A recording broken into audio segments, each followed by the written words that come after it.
เดตสถานการณ์น้ำเซโจนวันที่20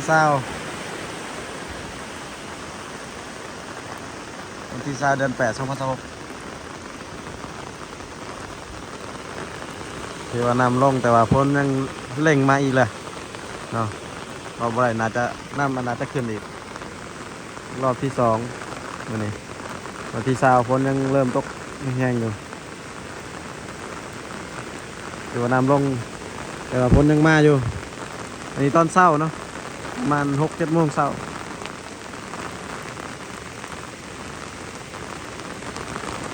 ตัวถ่ายเมื่อวานนี้2 ลัง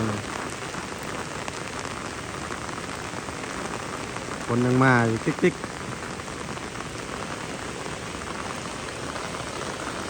ต้นใหม่ทำไมยังอยู่บางต้น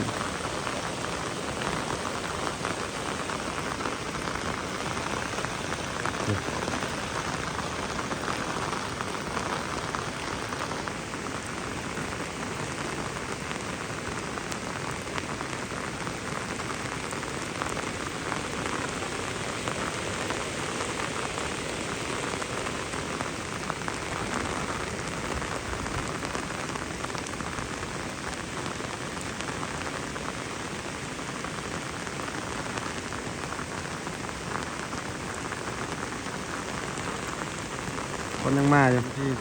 20เดือน8 2016อัปเดตพัวนำเชโจนเมืองพีนเนาะ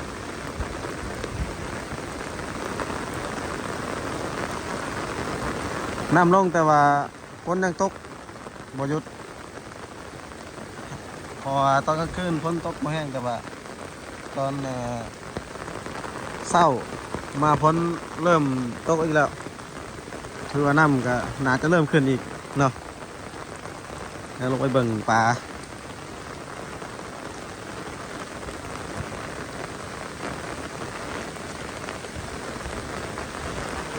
เซโจน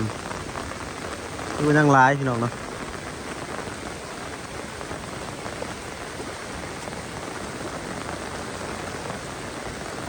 ได้ป่ะถ่ายกันมา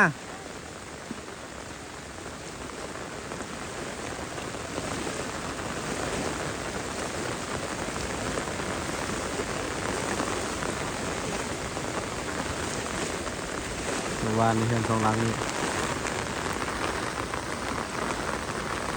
คือมันยังรอดอยู่แค่2 ลังแต่ว่าใกล้แล้วโอ้น้ำเซมันแห้งไหลแห้งเดี๋ยวลังนี้ใกล้สิบรอดแล้วเดี๋ยวลังนี้ถ้ามันตกอีกมื้อนี้เต็มพังซ้ำเก่าถือว่าไปลังนี้เนาะถือว่าอยู่บ่ได้ลังนี้ก็ใกล้แล้วนี่เนาะถ้าพ้นยังบ่หยุดนี่น่าจะถึงเลยปีนี้พ้นร้ายเลยปีนี้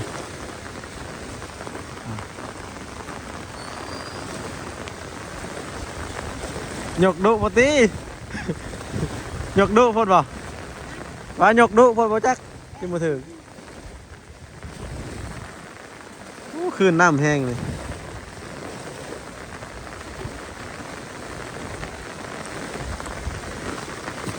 ลังนี้เสียงสุ่มเสียงที่สุดลังนี้ยังอยู่ประมาณ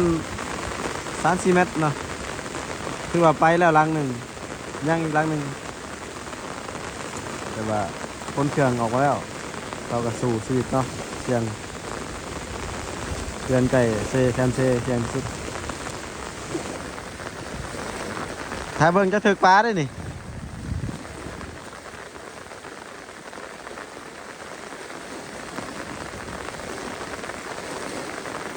เดี๋ยววนถึกทางป่าเข่านะป่าเข่าให้ดิ่งปลาร้ายอยู่นะแต่ว่าน้ำลึกนะคนไม้น้ำขึ้นอีกแล้วนี่อ่ะเบียดสนิทก้อนมานี่